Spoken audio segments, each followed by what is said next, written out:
Good afternoon. This is or morning or night or midnight or whatever. Good day. Good day.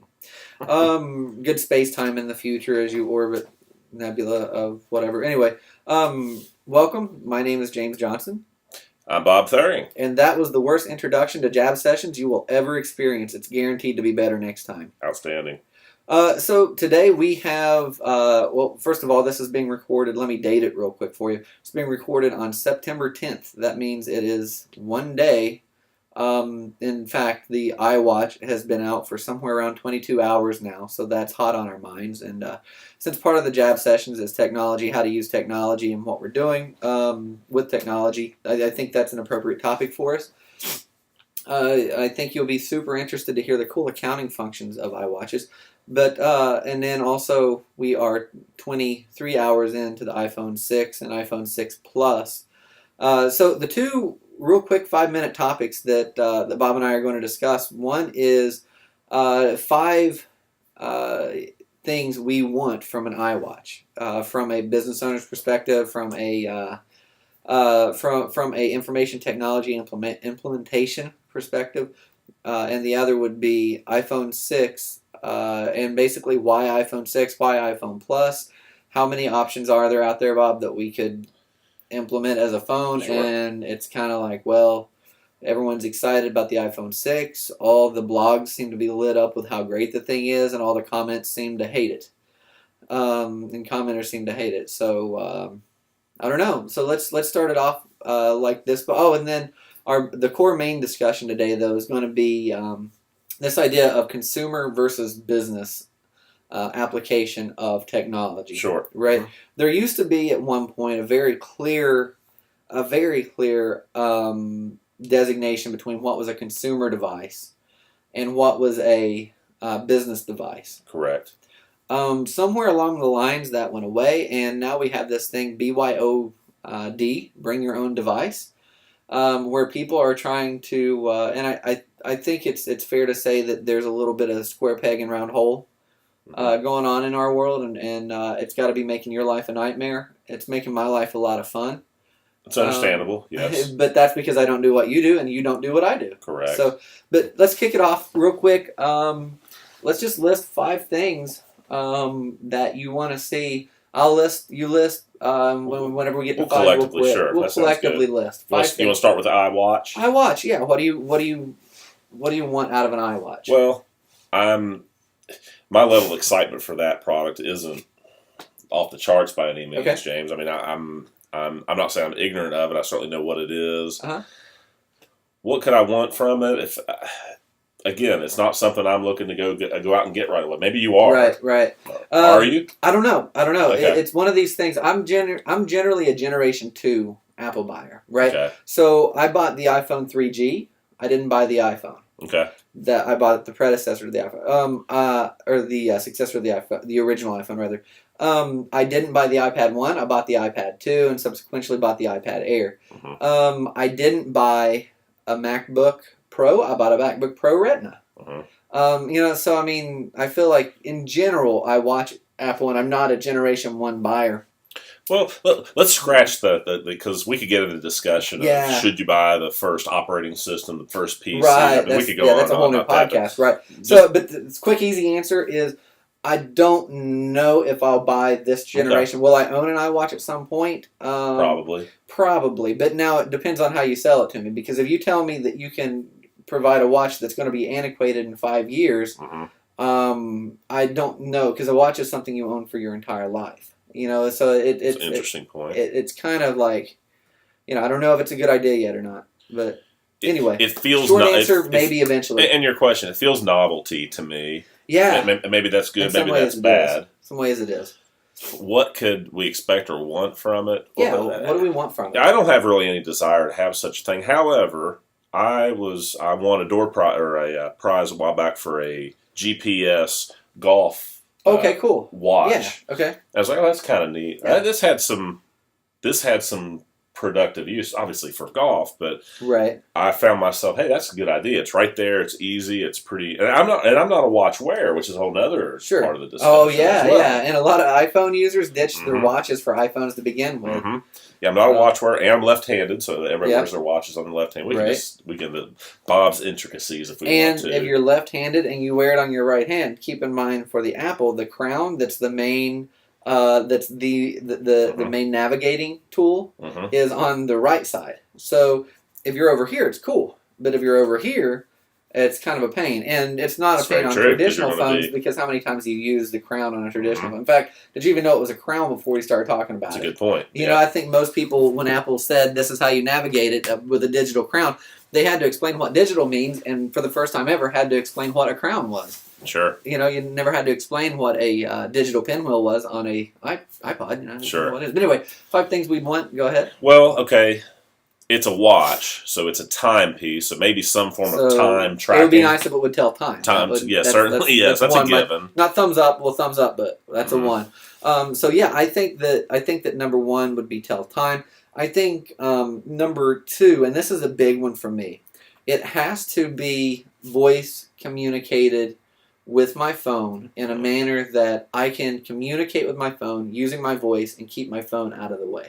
And I mentioned before, part of my philosophy with technology is keep it as much out of the way as I can possibly keep it. So if I can trade my iPhone for a watch and keep my iPhone in my pocket, but do things like schedule a podcast with Bob at 10 o'clock on Tuesday, and it be done, not have to pull it out of the pocket. Sure. Driving down the road, not have to pull it out of the pocket, not have to Sure. worry about voice control. Just hit my watch and do it. That would be number 2 for me. Would be voice control connect to my phone.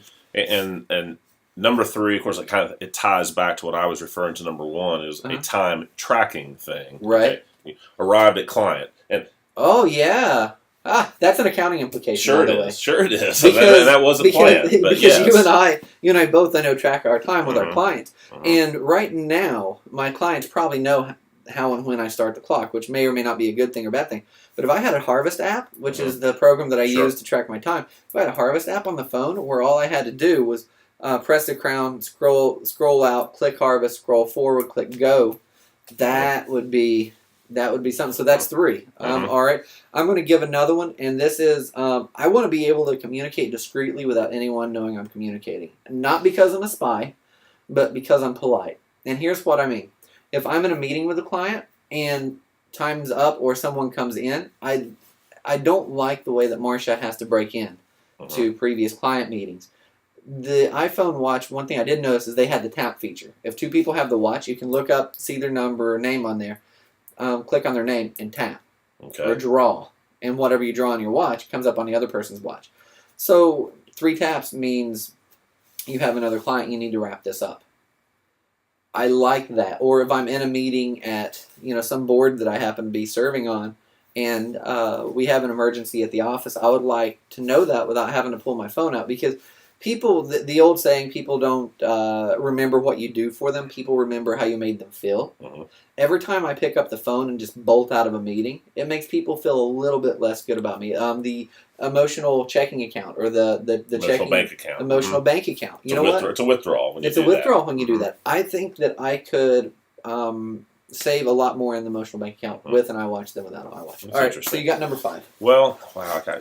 It's gone a whole different way here. I don't even know what I want. I'm going to kind of pass it back to you. What do you want from a media standpoint as far From a media as standpoint for the watch? video, music, sound? Nothing. Absolutely nothing. It needs to stay the heck out of my life. Okay, I don't disagree with that. I think that... But if you were to...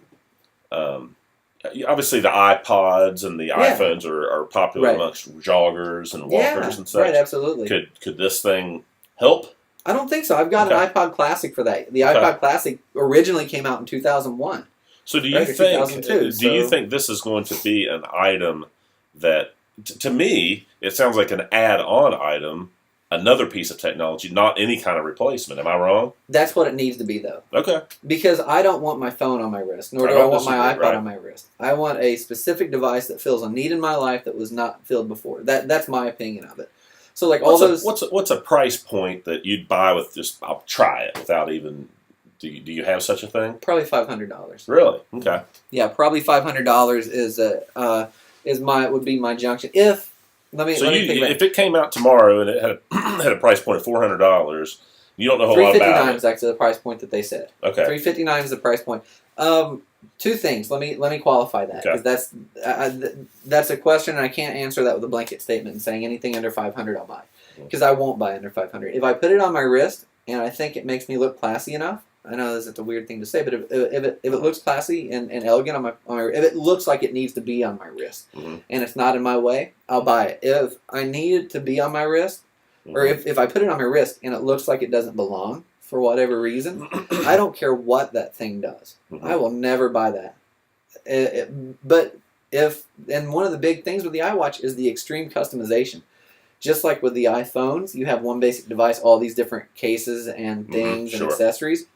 It's the same premise, and they have 2 buttons. You click 2 buttons, the watch band comes off, you slide a new band on.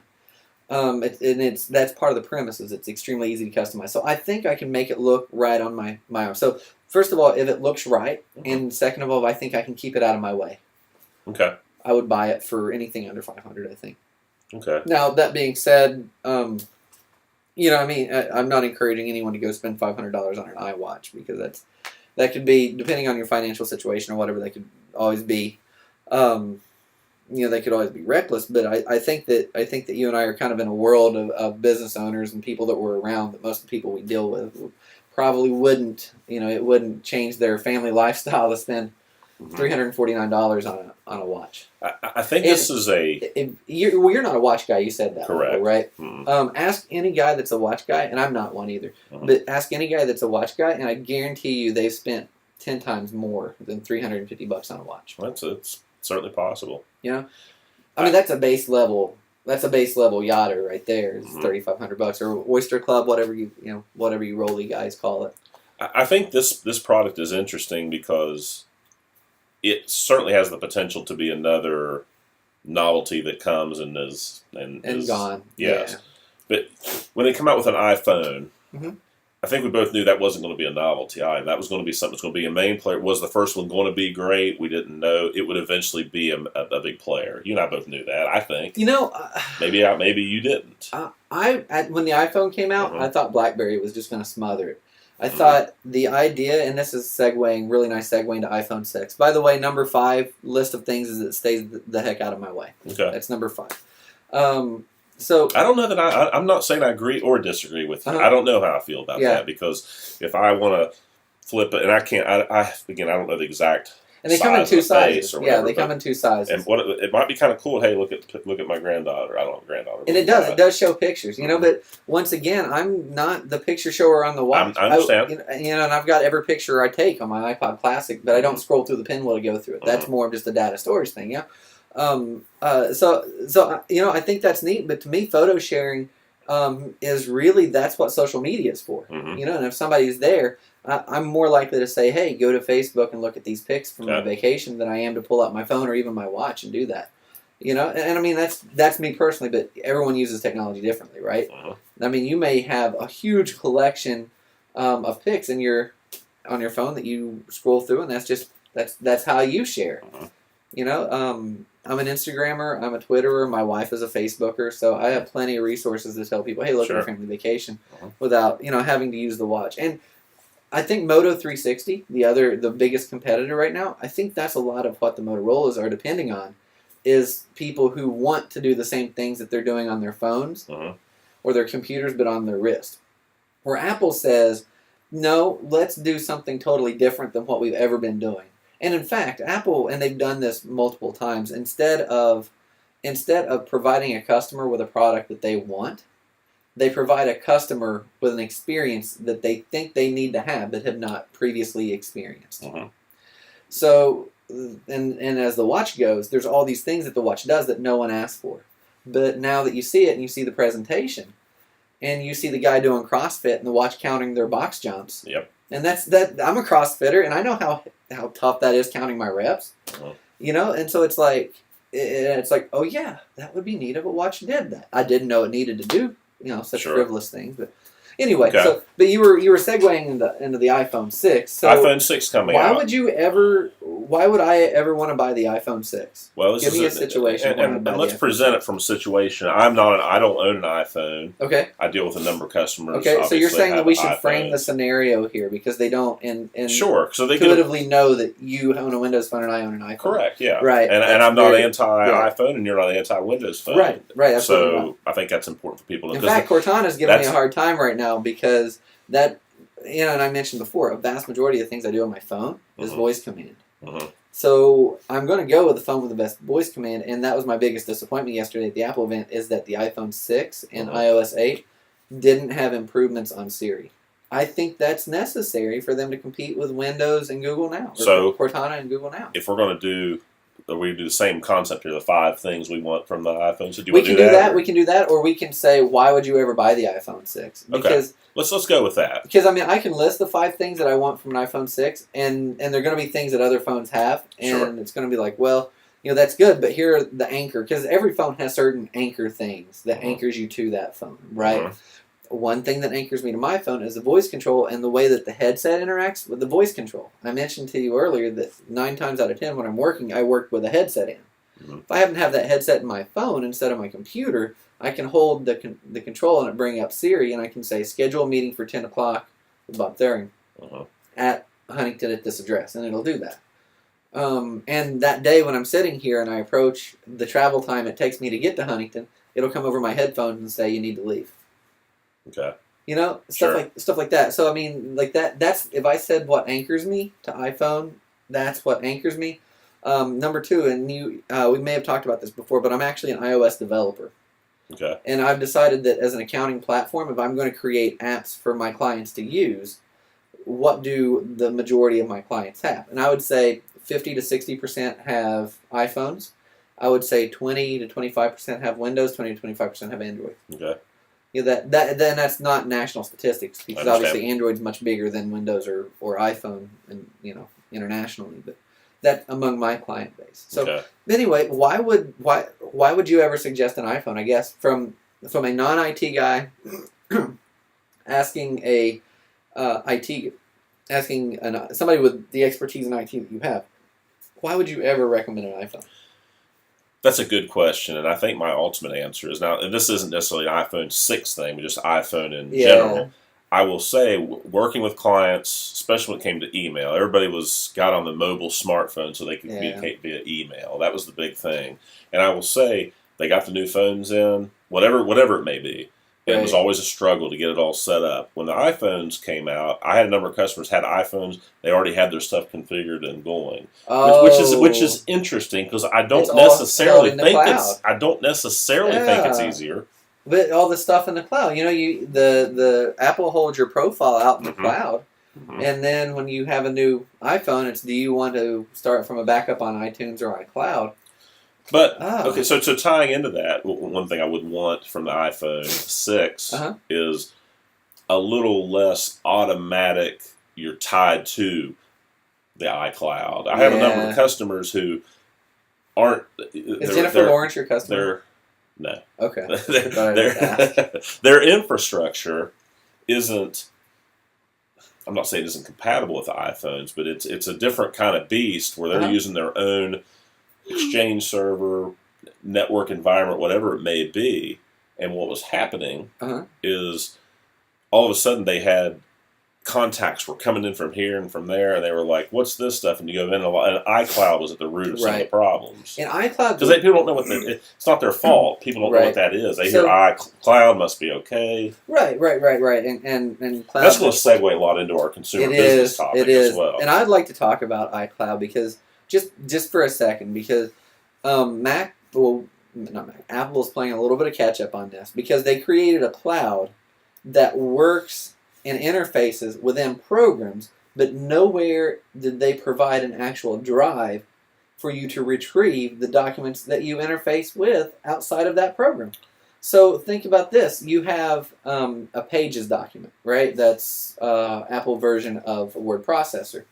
You have a Pages document. You save it to iCloud. You can't go and see, well, here's all my Pages documents in iCloud and what date you last edited them. Right-click, open in Microsoft Office, because it's a better program to use in it, you have to actually go inside of Pages, and then it says, where do you want to open it from, iCloud or the physical computer? Open it on your physical computer, save it to your physical computer, and then let's see if we're still rolling. We're still rolling, yeah. Save it to your physical computer, and then from saving it to your physical computer, and sorry guys, the computer went dark for a moment there on us. But you save it to your physical computer, and then you open it to DocX. So a lot of the problems, in my opinion, in iCloud is because they didn't have an iCloud drive, which has been resolved with Yosemite and iOS 8. So there's that. There's that made it a lot easier. But I would dare to say 90% of the confusion that is caused with setting up a new iPhone, and a lot of the ghost applications and contacts and weird things that happens in your phone, I would say 90% involve iCloud. I agree. So. And it goes a little bit deeper here, and this is really more of an overall IT conversation to have, is the whole virtual world. Yeah. It took a lot of people, and I think this ties into our Windows 8 discussion, or Windows 9 discussion. Yeah. We could really go deep here.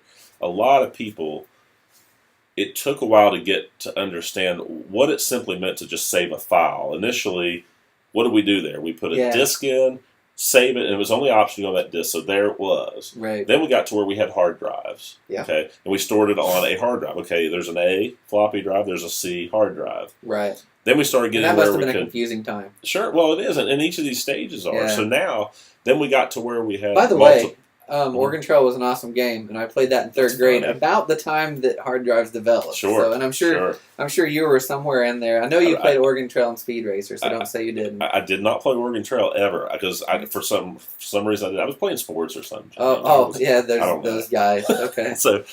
So then we go in a situation where we've got hard drive, floppy drive. And then we started going into network drive. Then it's all the same transition. Right. But this whole virtual world has really changed things. Because I think, here's the way I look at it. And it's about my brain. So you see it as a step change? Yes. Okay. Because what has happened, almost a mindset change. I don't know if step change, maybe so. What has happened is it's taken people, and we have to be ahead of the curve, but it's taken people a little while to get used to how to store files.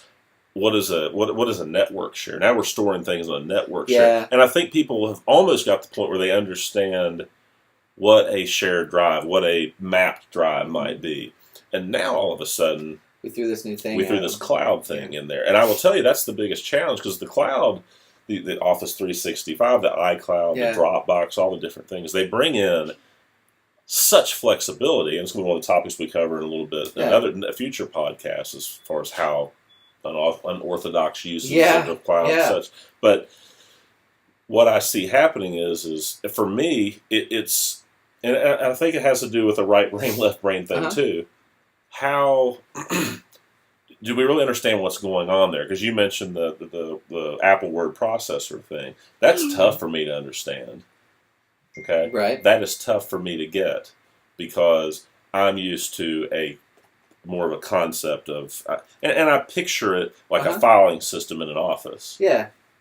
Yeah, and that's how I picture it too. And what they're doing, and not just them, but with this whole virtual cloud Google kind of Docs does the same thing to some extent, but you do have Google Drive, so that makes life a lot easier there. It's a shortcut mentality of click here to get to such. Yeah. And that creates problems for IT folks, because new devices come in the world. Right. People get a new computer, they set it up, and I don't know how to get to something. In the past, I would say, okay, let's think logically. Network path, what drive, what share. That's not how this works. So let's talk about Simon Sinek for a second. Because what I'm hearing you say, one is I'm hearing you say that Apple hires too many millennials that just come in with these crazy ideas. And I and here I am with one foot in to the millennial generation and one foot into the Gen Y guys. But what I see is Simon Sinek, and who did he say Apple was, and what did he say was different about them? And he talked about their mission being challenging the status quo, right? Right. So let me ask you this question. That was their why. That was their why. So let me ask you this question. What was the first computer to be mass-produced without a disk drive?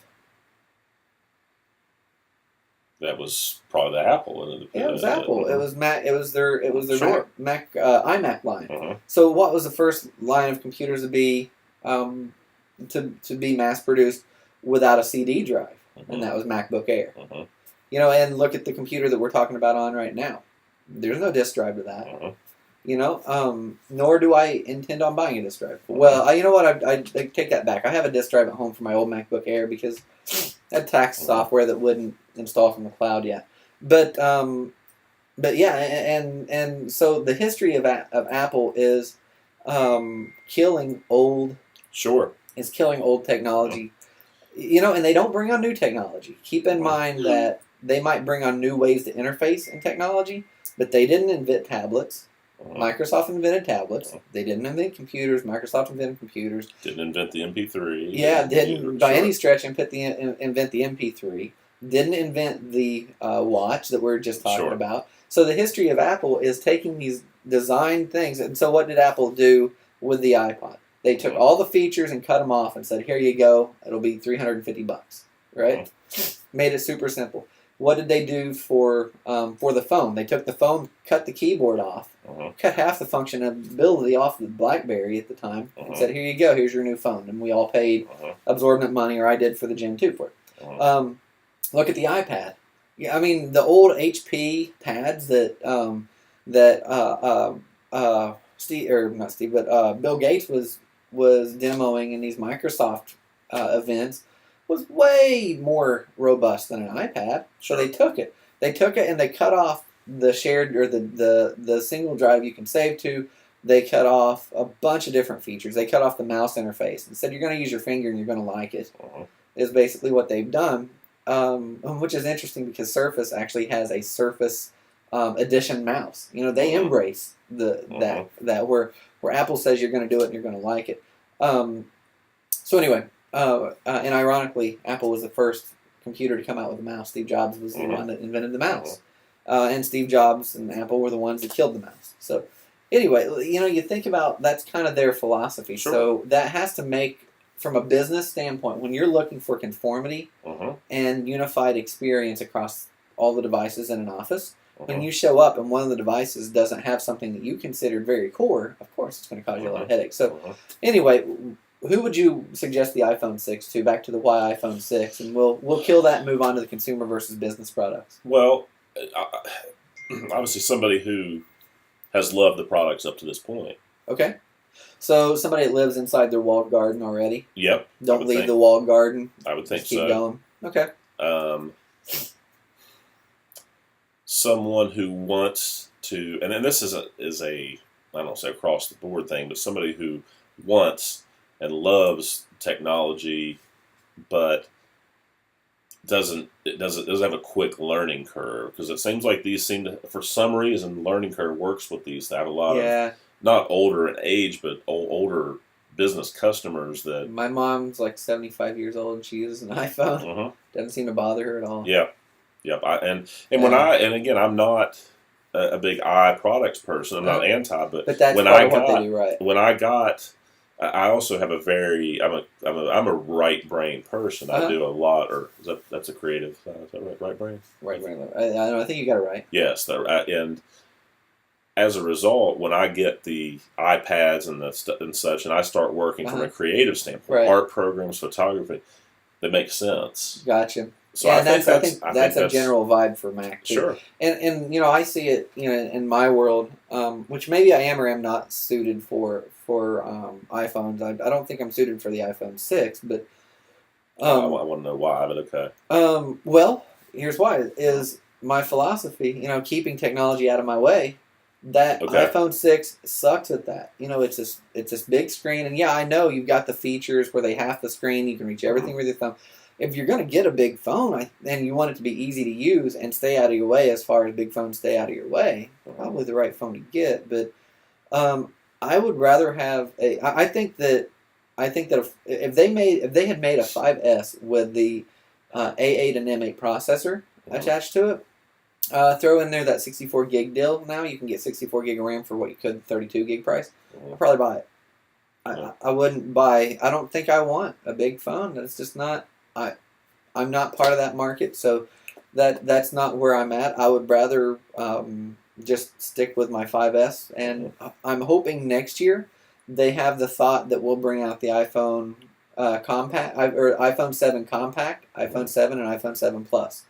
And in fact, if I had to switch phones and couldn't use my 5S, I don't know that I would go to an iPhone 6. I would probably go to the Xperia compact that Sony just made. It's kind of a nice little phone. It's smaller, but yeah. So that's where I'm at on that. Okay.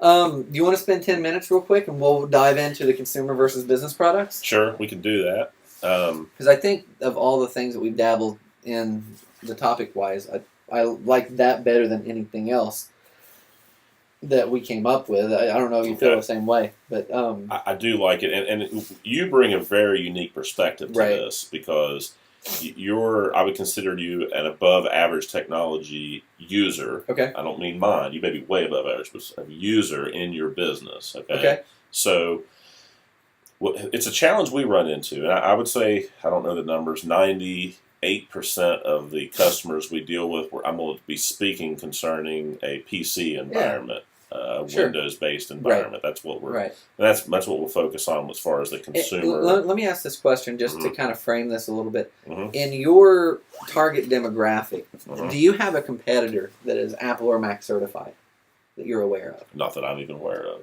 Okay. I just wonder. I wonder if there's, because that means one or two things. That means either there's not enough customer base there to have that as a niche, or that means that there's a wide open. Niche there for you. Let's look at this real quick, okay? Let's look at it from an accounting software standpoint really quick. Okay, correct me if I'm wrong. Accounting, a network-based accounting software, okay, not cloud-based, which is a whole other topic, which opens us wide open, okay. But could you do it with not involving any PC or Windows-based? So could I run? Okay, let's qualify that real quick. Make sure this is still running. So let's qualify. Okay, we're still running. Sorry, guys, I did the same thing I did earlier. So let's qualify real quick. Let me ask you a question. Am I allowed to run Windows on my Mac? Well, if you allow me to run Windows on my Mac, the answer is a resounding yes. Okay, so here's the question. Here's what I'm qualifying this. As far as my customers go, if they can only run one of the two operating systems, that it's going to have to be a Windows-based operating system. I mean, because otherwise we're going to have to have another learning curve of running virtual software on the Mac and such like that. So, okay, so I think the answer to your question is, could I survive solely on Mac without virtualizing Windows on the Mac? Yes. Well, can I answer that both ways? Sure, you can. The answer is yes and no. Yeah, the answer is yes and no. The first thing is, if I'm allowed to virtualize, the way I would virtualize it, no PCs in here at all. I think the way I probably do would buy a Mac Pro, like one of the 64 gig of RAM, terabyte solid state hard drive, Xeon 16 core processor Mac Pro. So we're talking about $4,000, $5,000 machine, right? Huge expense. I would take out a nice insurance policy on it, an AppleCare, but we would put it in a very safe environment where it couldn't be stolen or whatnot. And what I would do is I would probably use a program like Parallels or VM Fusion, and I would virtualize desktops and buy the rights from Windows for the desktops. So all of this because of your emotional happiness with the Apple products. Am I right? Partially, yeah. Okay. Yeah, partially. So the reason, and that seems like a lot of activity, but there's a huge advantage to a virtualized environment. And the fastest, easiest way for a non-IT guy, I can't virtualize an environment on Windows Server. I don't have the expertise. But Mac makes it so easy to virtualize Linux and PC things on their computers that I can do that pretty quick and easy. And you could do it like that. In fact, probably what I would do is I would install the virtual machine and call you and say, "Hey Bob, I got 5 machines and I need you to come look at them." And you'd show up and it would that little trash can looking Mac Pro would be sitting there in the corner and you'd be like, you mean that? Right. So anyway, yeah. So there's a huge advantage to virtualizing desktops, and I'm a huge fan of desktop virtualization. Right. So if I didn't virtualize it in house, I would probably purchase virtualized desktops from another provider. And there's a bunch of different, Cloud9. There's just a bunch of different. I'm not going to rattle off a bunch of different virtual desktop providers. But yeah, I think that if we went totally Mac, in which here, Nadine chooses the computer she wants, right? Marcia chooses what she wants. We just kind of go with that. But I think here what we would do is we would virtualize desktops if we went totally Mac. Now, virtualized desktops is cheating because virtualized desktops include Windows, right? The desktop you're virtualizing would be a Windows machine. So to go back a second, am I doing all of this because of my emotional attachment to Apple? I'm doing it because of, there is an emotional attachment there. I like the way it makes me feel. But I'm also doing it because of this continuity aspect, that I can do things from my computer that communicate fluently with my cell phone, that communicate fluently with my iPad. Okay. So there's that end-user experience that Windows hasn't developed yet. Okay. Now, second question is, if Windows is totally out of the picture, could you run an accounting firm? The answer, once again, is yes. People do it. There's plenty of accounting firms in larger cities that do it. Would there be a client base here? I would have to turn down an awful lot of business, because that means the only business clients that I could service, and I'd have to do some problem solving, because that means the only business clients I could service were people that were, because QuickBooks for Mac, I would have to have them export their QuickBooks into QuickBooks for Mac instead of regular QuickBooks, bring it here, me use QuickBooks for Mac, which is an inferior product to QuickBooks Online or QuickBooks on PC. Then export it back into QuickBooks for PC if you can do that. I'm not sure that goes both ways. So you can see the level of business that I'm turning down. Sure. So I think the answer to that's probably yes and no. Okay. Yes, it'd be a lot of extra effort. And it would be a lot of extra effort. And of course the cost analysis comes in to having one machine purchase, because you still got to buy the licenses for two OSs now, not just one. So from a practical perspective, I don't know how practical it is. And I don't know. There's a bunch of different things that I may say, hey Bob, can I rent a virtual desktop off of you? Right. And you set up some server somewhere that has a bunch of virtual desktops on it, and I'm all Mac-y and happy, and you're housing my data. So and I guess.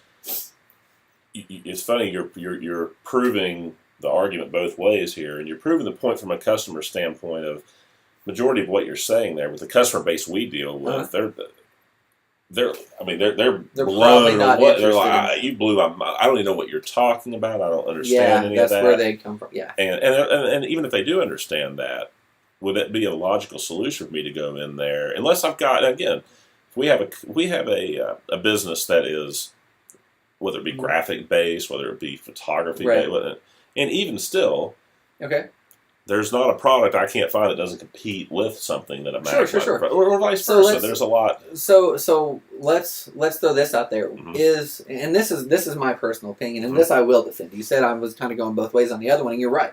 But this I will defend. I think that there's room in a business for Macs.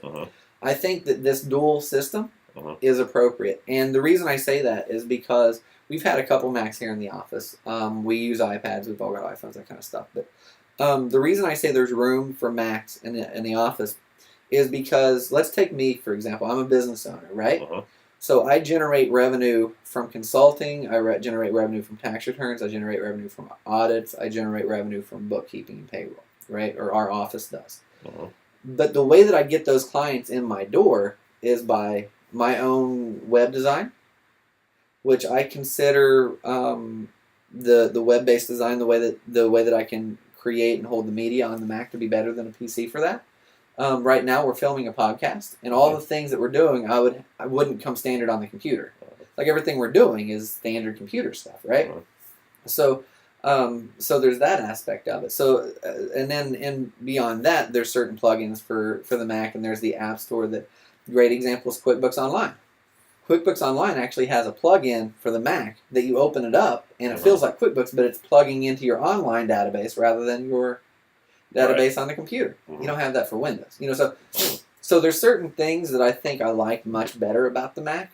And the other dynamic of it is at the time that I bought that computer, that Retina display was actually unrivaled in the market. There was no one else who had that level of resolution. Now, since then, we've had different computers come out that can rival it. The business world's not up to it because they don't consider that valuable. I spend 8 hours to 10 hours a day staring at that. I consider that aspect of the computer valuable. Certainly value there.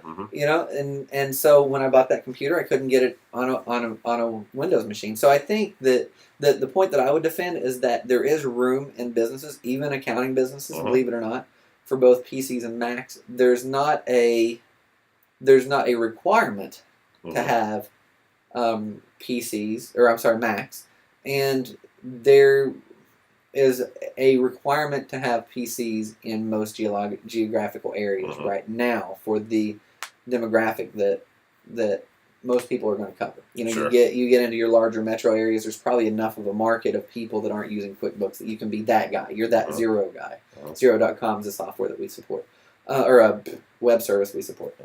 Or there's enough people to use Wave.com, or there's enough people to do that you wouldn't need a PC. Sure. So that's kind of where I stand on that. Well, and it's kind of turned more into an Apple PC conversation, but I think the direction we're going, I would say, and I don't know, maybe in 5 years, if we're sitting here on this podcast, I think it's going to be a consumer decision, whatever device they want. I don't know. I don't know that it's going to matter. And that's what makes your job hard now, it does. Because I don't think that's 5 years away. I think you've got enough business managers out there that don't care about IT. And they say, well, whatever works. Right, exactly. And if their employee demands one device over another device, they just give it to them without any ramifications of security or that kind of stuff. So let's get a little bit more specific here about the consumer versus. Okay. Well, yeah, define a consumer device. Exactly. What do we mean by that? Not say consumer device, just consumer technology versus business technology. Okay. Let's talk about the equipment, and see again. Here we go again with the equipment, and let's try to avoid the Mac versus PC discussion here, although it will come back into play here. A business class PC versus a consumer class PC. Okay. Is there a difference in your opinion? Man, tough question. If you'd asked me that 5 years ago, I would have just rattled off all these security specs. I would have said interchangeability of parts, because you want to repair business PCs and keep them around as long as you can. Where consumer PCs, you throw them away. 5 years ago, I probably would have said that Ethernet compatibility without additional adapters and that kind of stuff would be a standard thing on a business computer. Yeah, 5 years ago there was a huge just gap between business and consumer devices. Sure. Well, and I still say yes, there is.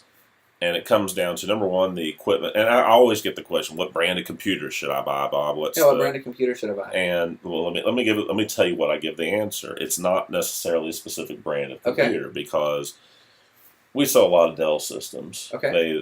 We seem to get the most for our money. We can configure them how we want. Okay. Support is usually there, although you can certainly horror stories from every brand of support.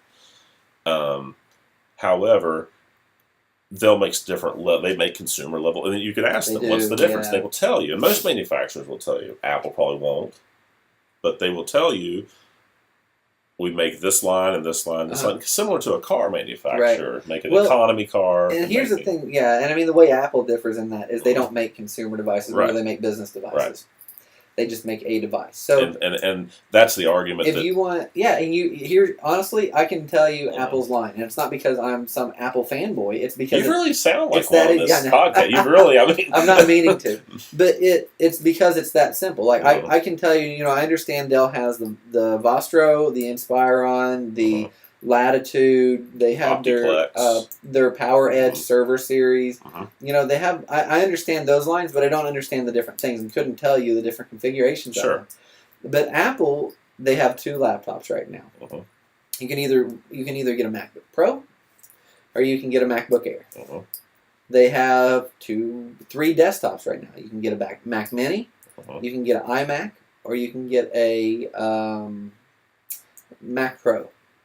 I just told you the entire line of Apple computers, and they just kind of leave it up to the consumer for what you want to do with them. Sure. Where I think that Dell over the years, and in previous eras, that marketing ploy really worked well for them because it was extreme customization. And Apple is more about customizing their customer to like what they already have. Right. Than custom. It's not Burger King. It's Apple. You can't have it your way. Dell is arguably Burger King. Have it your way. Well, and I will tell you, there's a drastic difference. And Apple's probably the swanky joint in New York City that you walk away from hungry, but that's neither here nor there. And the interesting thing is, from a statistical standpoint, as far as hardware failure and everything goes, everybody's like, well, the Macs they just work or whatever. I will tell you, I sold computer systems in retail. Yeah. We had 12 computers. At the end, we had a Mac. Okay. Yeah. The Mac's failure rate way higher than anything. Really? I mean, we'd sell 1 to 100 of these, and way more failures here versus the 100. Wow. Yeah, wow. no question. Now again, that's been several years back, but yeah. And we'll do some research on some of the failure rates because I don't have those figures in my head.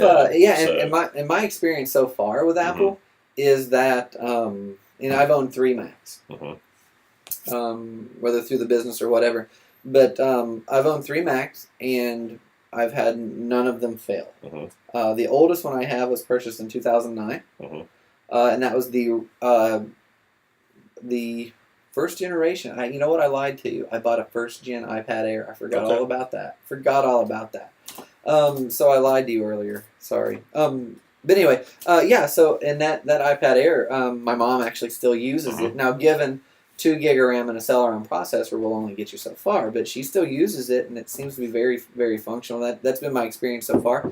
But in failure rates, I don't know. I don't have any data to back that up. And and if that's been your experience, who am I to?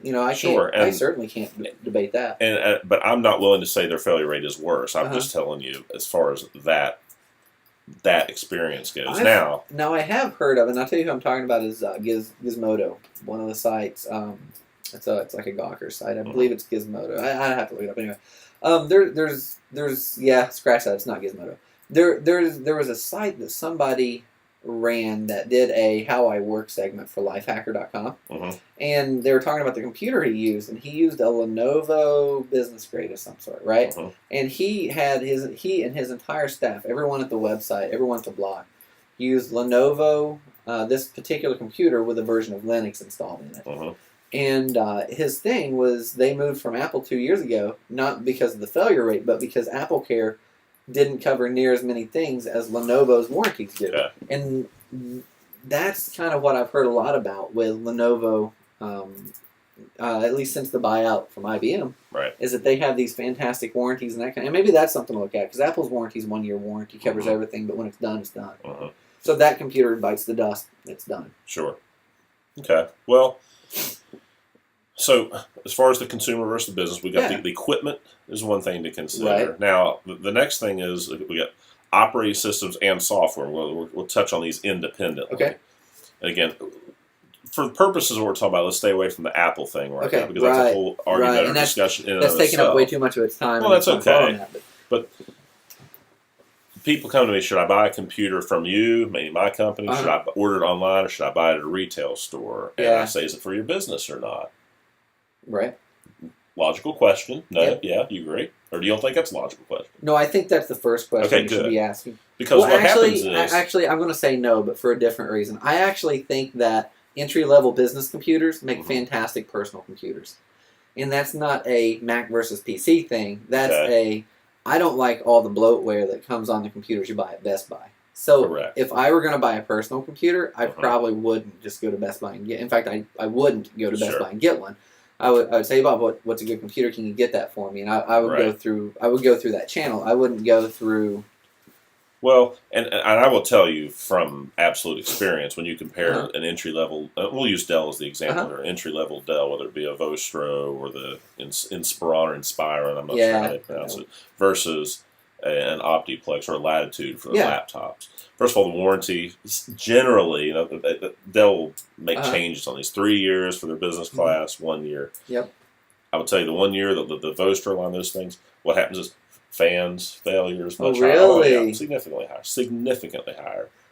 Just motherboard failures. But That you doesn't. said the Vostro is a consumer PC, right? Yes. Okay. Mm-hmm. Now, okay. and it's borderline because they will market it as a home office PC, and you can get. Yeah. And I've sold them in that way. So I mean, I'm not anti-Vostro either here. Right. So, but failure rates of hardware, just overall quirkiness. Yeah. Whether it be BIOS updates that are weird, whether the boot's different, there is a definite difference. Yeah. Okay. Yeah. But the biggie, when I talk to people, most of the time when it comes from people buying the PC, is the operating system. Really? Yes, because all the retail places, I'm not anti Sam's Club, Walmart, Circuits City's gone, but Best Buy. I'm not anti any of those, but you can't get a Windows 7 Pro system around here. You can't back it down. Like you can't buy like a Windows 8 Pro system and like there's a button you click to back it down to Windows 7 or anything like that, is there? No, but you can't. The keyword is Pro there. The Pro. Now, they will occasionally get one in, but on the shelves in these places, they're Windows 8 consumer anyway. Correct. Oh, okay. And that's a huge difference, James, because number one, there's some security things. Number two, there's some just some overall stability. Yeah, I didn't know that. I got to get out more. I never go to Best Buy. Well, and there's most of the people we deal with have a network domain. You've heard that term, I'm sure. Okay. Well, all these people, which is your world, not mine, by the way. Sure, so. I understand. People go out and buy these computers. They do not work on those domains, so it immediately doesn't work in their business network. That sucks. That sucks. And number one, that's why we always want them to consult with us first. Number one, obviously we want to sell them that, but even if not, let us make sure you get the right thing. So my two workhorses, me personally, go ahead. But not to keep. No, go ahead. This is where this BYOD. It's an exciting thing because now it doesn't matter. You can use what you want, but all of a sudden it opens up the door for a lot of cheap stuff to be able to be sold and marketed. Whether it be brand-wise, whether it be processor-wise, whatever. So I think the best policy probably is BYOD, but don't be an idiot. Yes. Right? So, I mean, if BYOD, but consult with BOB. Right. So we bring a new accountant in here. We bring in a consultant in here, or whatever we bring in, and they decide whatever computer they want. Maybe the list needs to be: do you want a Dell Latitude? Do you want a MacBook Pro? Do you want a do you want a I'm just trying to think, a Lenovo 610 or whatever, like I know they got that X1 Carbon, and that's a pretty sharp computer, but so like maybe it's kind of a list kind of thing. And me personally, just for the sake of this podcast, Bob, and I think you probably have figured this out about me, I have two computers that I use. I have and my workhorse is probably one of my workhorses, I guess, they're really both pretty good computers, very much workhorses. But one is this Mac Pro. The other one is the Dell Latitude 6510. And through cloud storage and through virtual networks, all that fun stuff, I'm able to interchange them depending on how I feel when I wake up in the morning. So it's kind of one of the. In fact, that's what you probably are wondering, why I have a Dell dock in my office. And when I come in and I feel like being an actual accountant, I plop it down, and all of a sudden I'm Danny Tackett. Right. Okay, sure. It's a guy we know. Sorry, it's a friend, a mutual friend. It's a CPA. But so I mean that's kind of how I see it. And the Dell Latitude series, my understanding, and it's years old. I got it in 2010. So I guess, it's 4 years old, but that thing, it has an i7 processor in it. Sure, it has 2 cores instead of 8, but it's still chugging along. I added 8 gig of RAM to it because that's something you can do to a business computer fairly easily without, without a lot. And I'm pleased as punch with it. I have no intentions. In fact, if I do anything, I may have you throw in a solid state drive or something for me, something like that to speed it up. So I'm pleased as punch with it. But what if the battery dies in that? Oh, well, the battery's easy. You just pop it out and send it. Battery dies in that, you're making a trip to the Apple Store. And there's point to be, that's a point to be made there. Again, not. But I will say this: the battery life in that is 10 hours. The battery life in my Dell is 4 to 6. Yeah, maybe. So and there's different levels you can buy of those as well. Right, and that computer's 2 years newer than the Dell. And this consumer business thing is really, I harp on this, but it's changing too, because and the cloud stuff is changing this as well. Right. We're big proponents of the Office 365 products. We're partnered with Microsoft. You're familiar with the product as well. And let me say this: Microsoft 365 makes me feel the same way. Talking about I like the way that products make me feel. Microsoft 365, I'm a huge fan of that. I am a fan of Microsoft 365, and it does get out of my way. Like the technology gets out of my way. It works on my iPad, it works on my iPhone, it works on my Mac, and it works on all my VMs. And so I'm a huge fan of Microsoft 365. And in fact, to me, the best world is Mac computers, but Microsoft services. That's just kind of where I'm at with it. Yep. Well, talking about these products, and we could even get into the accounting side of this too. We could again go hours on this. We've got. Let's talk about security software like antivirus. Right. Okay. So on a Mac, a Mac is a bit of a walled garden. You don't have to worry about crypto hacker, at least not yet, on the Mac. But what a lot of people do make a mistake of is the virtual machine on the Mac. Totally susceptible to crypto. Or whatever. That was just a virus I gave because that's what's going on right now. So there is certain benefits of having a Mac, but there are also caveats. Sure, there is. Yep. To that. Yep. So from an antivirus standpoint, we could have an argument which one's the best, and that's not what we're going to do here. Let me ask this question: which one is better, consumer or business, for antivirus? Well, I don't know that that's it's. I mean, my gut answer is business, but what I'm going to get at here is people will buy a consumer-based PC from a retailer, and they'll put on a free consumer-based antivirus. Okay? Like, name one. Oh, let's say AVG. Okay, good lord. Okay. And let's Avast. There's a bunch of them, and this isn't a product support or bashing, but what happens is I go into a business and they have a consumer-based PC and they have AVG free. Yeah. Okay. Well, it's immediately a violation of legal. Because they're using it for business purposes. Yes, because AVG free is a consumer-based product. Now AVG makes a business class product, which actually I've been pretty happy with a few customers. So, and again, this isn't really a which one's better, which one's worse, but. But again, it comes down to an education standpoint. People don't know. Right.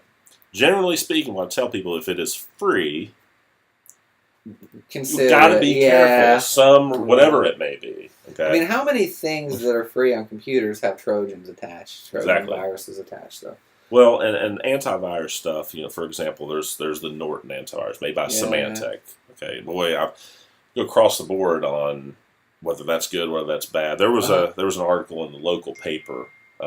This has been years ago. It was about an IT company, and this was the quote on the back page. It said, "People buy computers; they don't know what they're doing. For example, people will buy Norton antivirus. Norton antivirus is the worst product ever made." That was the quote. Okay. Now I don't have to tell you, they're out of business. Yeah. Okay? Jeez. Whether your opinion is a good or bad of a Norton antivirus product, that isn't. You can't give just a generic answer like that. First of all, Symantec products have been around for years, arguably the best in some cases, but that isn't the point.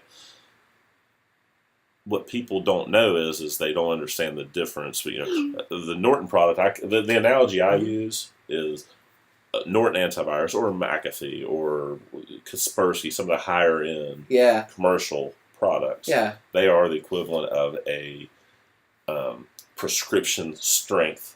Really? Okay. Nasal. Gotcha. That's a good way to say it. Okay. Yeah. That's a good way to say it. AVG free is the free or the $3 over the counter kind of stuff. Okay. Yeah, good way to say that. And the truth is, there are times where that will effectively work, but the Symantec product, the McAfee products are generally, and again, I'm not supporting them or anti them. They are going to be the heavier prescription based. However, they will often have those side effects. So just like for a computer, and I'd like to take just a minute because I know we're running over time here by like a crazy amount. So for computers, what it sounds like to me is that for the average person, it's better to buy an entry-level business machine. Certainly, if it's going to be used for business, it's going to be used for business. business class PC. I'm going to Okay. use it for home,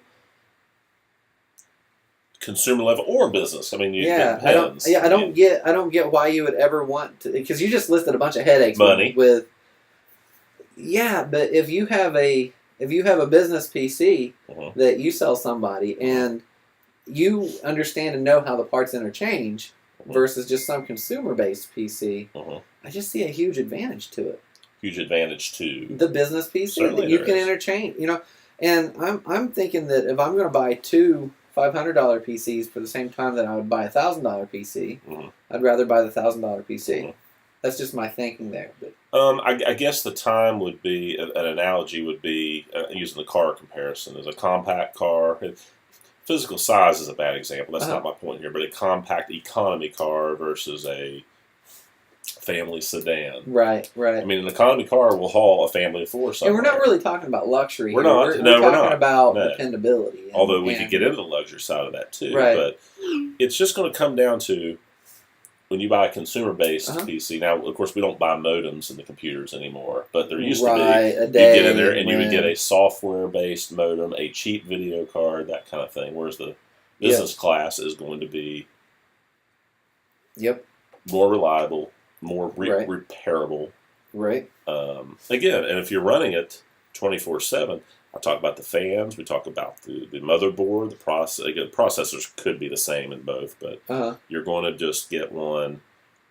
It'd be pretty rare for the processors to be the same unless you're at a well, but you can buy an i5 for a business PC or an i5 for a consumer PC. Really? Okay. So that could be the same. So anyway, so in summary here, you've got the physical hardware. Yep.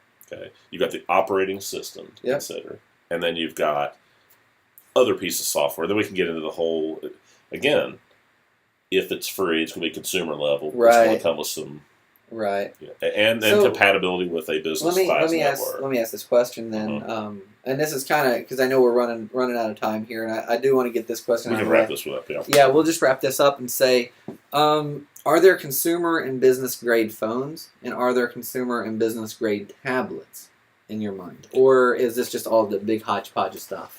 Phones, I would say.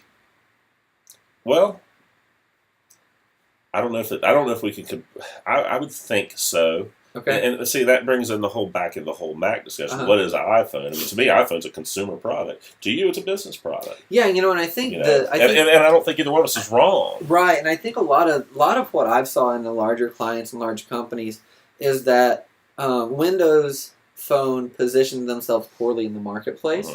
And 2 to 3 years ago, when BlackBerry was being phased out of companies, instead of being replaced with a Windows Phone, which I think intuitively would make sense for you, they were all replaced with iPhones. Everyone got used to iPhones, so now we've got everyone that's not in banking and healthcare using iPhones in their business. Now, I think banking and healthcare, there's some statistic out there like BlackBerry is still like 80% of the usage or something like that. But I think that, so it's kind of like, is an iPhone a consumer device or is it a business device? And I think you're right. There's no wrong answer, and that's just muddy water because of all the decisions businesses are making. So. But that's interesting. It's just something to think about there. Well, I think, are you ready to wrap up this session? Yep. All right, guys. Thanks for bearing with us for an hour. Show notes on iTunes. If you're also, show notes on iTunes. Leave a comment on iTunes. Rate us. Give us a 5-star. Put us to the top of the charts. Also on the website, feel free to make comments and whatnot on Jab Sessions. That's jhjcpa.com/jab. And other than that, I will talk to you guys later. Enjoyed it. Good stuff. Yeah, good stuff. We'll do it again. We'll just look for another podcast soon. A lot of good topics that will probably be just like this. So, talk to you soon. Thanks, guys. Thanks for listening.